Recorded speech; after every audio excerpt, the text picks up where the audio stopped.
Chaque année, à la période du pèlerinage, le calife Omar ibn al-Khattab avait pour habitude d'aller voir les gens venant du Yémen pour leur demander: y a-t-il un homme nommé Ouaï ibn Amir parmi vous? Et toujours il recevait une réponse négative. Mais notre noble calife ne se décourageait pas. Chaque fois que des gens venaient du Yémen, il posait toujours la même question, inlassablement, année après année. Un jour, alors qu'un groupe d'hommes du Yémen venait d'arriver, Omar ibn al-Khattab s'empressa d'aller vers eux pour les accueillir. Comme à son habitude, il demanda: y a-t-il un homme nommé Ouaï ibn Amir parmi vous? Et là, quelle ne fut pas sa surprise quand un homme lui répondit enfin: oui, il fait partie de notre groupe. Omar n'en crut pas ses oreilles. Il allait enfin voir l'homme qu'il désirait rencontrer depuis tant d'années. Il demanda avec empressement: où est-il donc? Il faut que je le voie. L'homme lui montra Ouai, qui se tenait un peu à l'écart des autres. Omar s'approcha et lui demanda: es-tu bien Ouai ibn Amir? Oui, répondit l'homme. Omar était comblé, mais il devait s'assurer que c'était bien son homme. Il continua: tu es bien issu de la tribu des Mourad et des Karan? Ouai acquiesça, se demandant qui était cet homme qui le questionnait ainsi. Tu as souffert de la lèpre et tu en es guéri? Poursuivit Omar. Il ne te reste de cette maladie qu'une tache de la taille d'un dirham, c'est bien cela? Ouai acquiesça encore, de plus en plus étonné, et Omar continua: ta mère est bien encore en vie? Oui, répondit Ouai, bien décidé à avoir une explication. Omar prit un instant pour réaliser le moment qui s'offrait à lui, puis il dit alors: sache que je te cherche depuis bien longtemps. Chaque année, j'ai tenté de voir si tu faisais partie des pèlerins, et j'ai toujours été déçu, mais aujourd'hui, Dieu m'a comblé en me permettant de te rencontrer. Pourquoi me cherchais-tu à ce point? Moi ou ma famille, t'aurions-nous fait quelque mal? S'inquiète Ouai, décidément inquiet de voir cet inconnu savoir tant de choses à son propos. Mais Omar se présenta et le rassura. Non, lui répondit-il, je ne suis que Omar ibn al-Khattab, l'humble serviteur de Dieu. Si je te cherche, c'est parce que le messager de Dieu m'a parlé de toi et depuis, je rêve de te rencontrer. Sache, mon ami, que notre bien-aimé prophète, sallallahu alayhi wa sallam, a dit: viendra à vous un homme du Yémen, son nom est Ouai ibn Amir, il est de la tribu des Mourad et des Karam. Il a souffert de la lèpre, mais il s'est rétabli de cette maladie. Il ne lui reste qu'une tache de la taille d'un dirham. Il a une mère envers laquelle il est dévoué et qu'il s'attache à satisfaire autant que faire se peut. Sachez que si cet homme jurait par Allah, Allah mettrait tout en œuvre pour que son serment se réalise.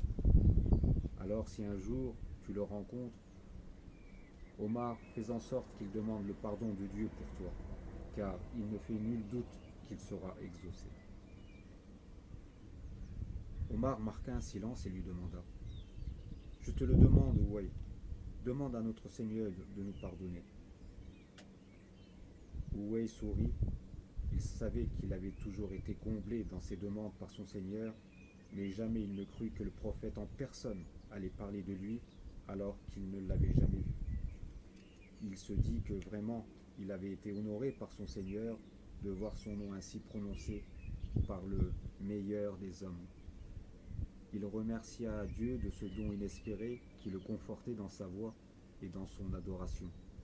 Et en signe de reconnaissance pour cette si belle nouvelle, il accepta de demander pardon pour notre calife. Omar venait de voir exaucer l'un de ses plus chers souhaits.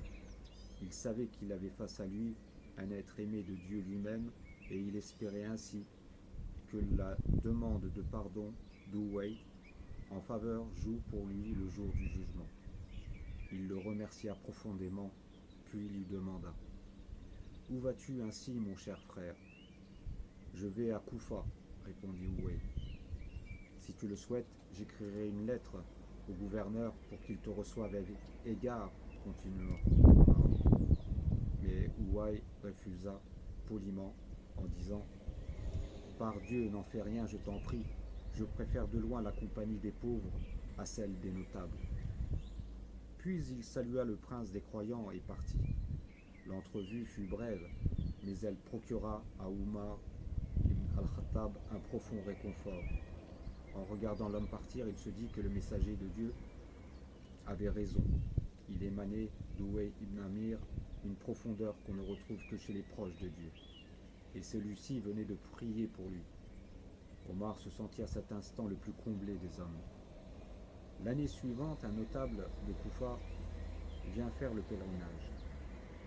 Omar le rencontra et lors de leur conversation, il lui demanda s'il connaissait Ouai ibn Amir et s'il l'avait rencontré. Le notable répondit: Oui, effectivement, je le connais. La dernière fois que je l'ai vu, il vivait dans une maison totalement délabrée et il ne possédait quasiment rien. Omar ibn Khattab lui raconta alors ce que le prophète sallallahu alayhi wa sallam avait dit de lui et comme une confidence, il lui conseilla alors: Si tu es amené à le rencontrer à nouveau, demande-lui de prier pour toi car certes ses prières sont entendues au plus haut des cieux. Le notable garda ce conseil comme un trésor. Il frappa à la porte et lorsqu'il lui ouvrit, il le salua et discuta. Un peu avec lui par politesse, mais son impatience le poussa rapidement à formuler sa requête. Il lui dit donc: Je t'en prie, Ouai, demande à Dieu de me pardonner.